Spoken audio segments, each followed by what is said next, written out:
Sir నమస్కారం sir. నమస్తే. Sir Rama మందిర ప్రతిష్టాపన రోజే నిజమైన స్వాతంత్రం వచ్చింది అని చెప్పేసి ఆర్ఎస్ఎస్ చీఫ్ మోహన్ భగవత్ గారు చేసిన కామెంట్స్ ఇప్పుడు కాస్త అంటే విమర్శలకు దారితీస్తున్నాయి. ఇటు రాహుల్ గాంధీ గారు కూడా దాని పట్ల ప్రెస్ మీట్ పెట్టి విమర్శించేస్తారు. అసలు ఆయన కామెంట్స్ ని ఏ విధంగా చూడొచ్చు అంటారు సార్? అంటే ఈ దేశానికి స్వతంత్రం అనేది 1947 ఆగస్టు 15వ తారీఖు రాలేదు. అది రామజన్మభూమి వివాదం ముగిసి రామమందిర నిర్మాణం మొదలై పూర్తయినటువంటి సందర్భంగా మాత్రమే వచ్చింది ఈ దేశానికి స్వతంత్రం అనేది ఆయన ఎస్టాబ్లిష్ చేయదలుచుకున్నటువంటి ఫ్యాక్ట్.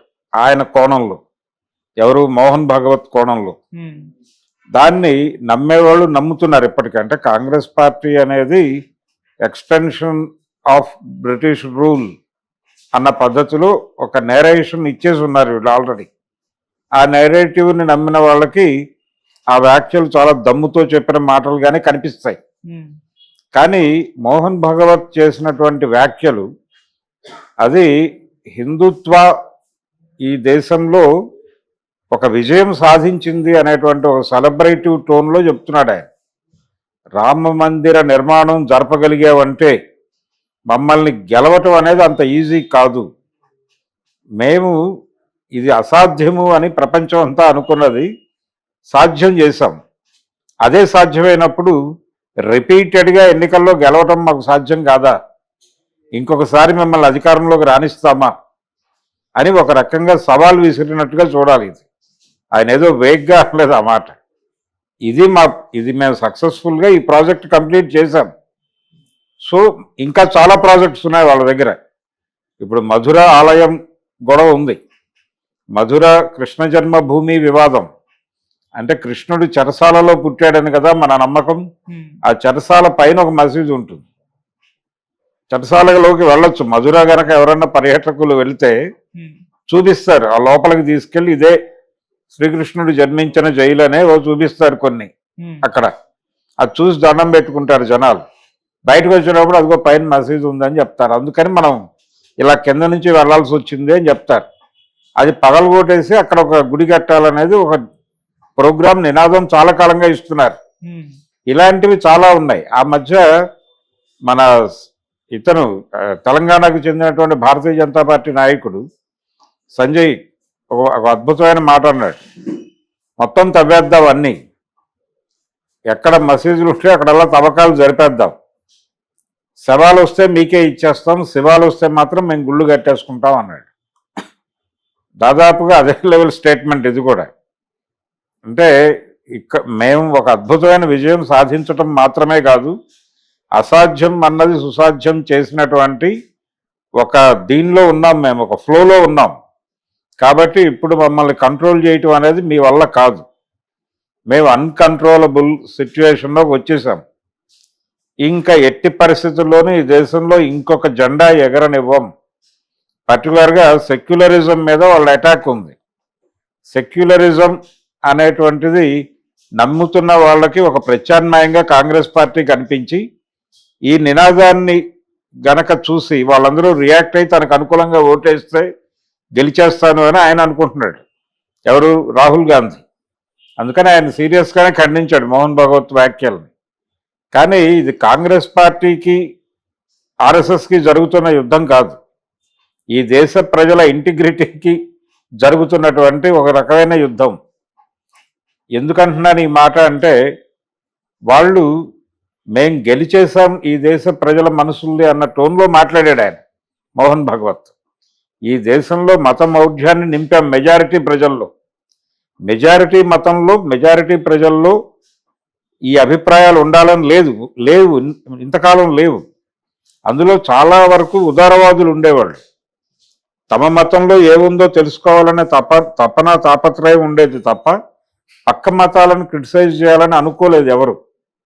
అందుకనే ఈ దేశంలో రామజన్మభూమి అనే వివాదం, ఆ గుడి కట్టించేస్తారు, మసీదు కూలదోస్తారు అని ఎవరు కల్లో కూడా ఊహించలేదు. కానీ జరిగిపోయినాయి. అవి జరిగిపోవటం అనేది ఒక ఇండికేషన్. దేనికి ఇండికేషను? ఈ దేశంలో తటస్థవాదుల్ని పూర్తిగా నిర్మూలించేస్తాం మేము, యుద్ధం మొదలైపోయింది, ఎవరు ఎవరితో ఉంటారో డిసైడ్ చేసుకోండి అని.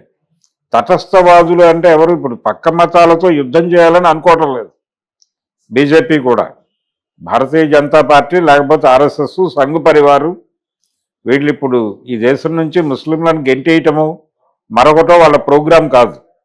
కానీ ఇలాంటి వ్యాఖ్యలు చేయటం ద్వారా, ఇలాంటి నినాదాలు ఇవ్వటం ద్వారా రేపు కృష్ణ జన్మభూమి నినాదం కూడా ఇస్తారు. ఆ మసీదును కూడా తీసేయచ్చు బహుశా. దాన్ని ప్రస్తుతానికి అలా ఫ్రిడ్జ్లో పెట్టి హోల్డ్ చేశారు. పరిస్థితి మరీ దారుణంగా ఉన్నప్పుడు దాన్ని వాడదామనే ఉద్దేశంతో.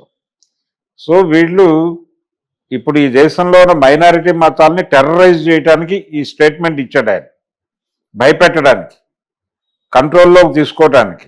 ఇలాంటి ప్రకటనలు ఇస్తూ ఉంటారు వారు తరచు. అంతే తప్ప ఈ దేశంలో నిజంగానే రామ మందిర నిర్మాణం జరిగిన తర్వాత స్వతంత్రం వచ్చిందంటే ఎవరికి వచ్చింది? వీళ్ళకి వచ్చింది స్వతంత్రం. మోహన్ భగవత్కి వచ్చింది. అంటే ఆ కాన్ఫిడెన్స్ వచ్చింది వాళ్ళకి. ఆ కాన్ఫిడెన్స్ ఎక్కడి నుంచి వచ్చింది? గతంలో ఇలాంటి పని చేస్తే వాళ్ళని క్షమించేవాళ్ళు కాదు ఈ దేశ ప్రజలు, కానీ క్షమించారు వాళ్ళని. 90ల తర్వాత జరిగినటువంటి ఇన్సిడెంట్ అది. లిబరలైజ్డ్ ఎకానమీలో ప్రజల బుర్రలు పొల్యూట్ అయినటువంటి నేపథ్యంలో అది చాలా ఈజీగా చేయగలిగారు వాళ్ళు. లౌకికవాదము దీని మీద అంటే ఒక రకమైన ఆధునిక పోకడలు అంటున్నాం, కానీ సమాజంలో పబ్బులకు వెళ్తారు, ఏదైనా చేస్తారు, కానీ వీళ్ళ మనసులు మాత్రం విచిత్రంగా దీంతో నిండిపోయి ఉన్నాయి. అందుకని ఎవరూ బాధరవ్వలేదు. అంటే బాబ్రీ మసీదుని కూల్చివేసిన రోజున ఎవరు పెద్దగా స్పందించలేదు. పర్టికులర్గా యూత్లో పెద్దగా స్పందన కనిపించకపోవడానికి కారణం అదే. అంటే లిబరల్స్ని, న్యూట్రల్స్ని చంపేశాం మేము అనే ఒక విజయ గర్వంతో ఉన్నాడు మోహన్ భగవత్. ఆ విజయ గర్వ ప్రదర్శనే ఈ స్టేట్మెంట్. ఏది? రామ మందిర నిర్మాణం జరిగిన రోజే ఈ దేశానికి స్వతంత్రం వచ్చింది అంటే ఇప్పుడు ఇండిపెండెన్స్ డే అనేటువంటి కార్యక్రమం 47 ఆగస్టు 15 అనేది రద్దయిపోవచ్చు.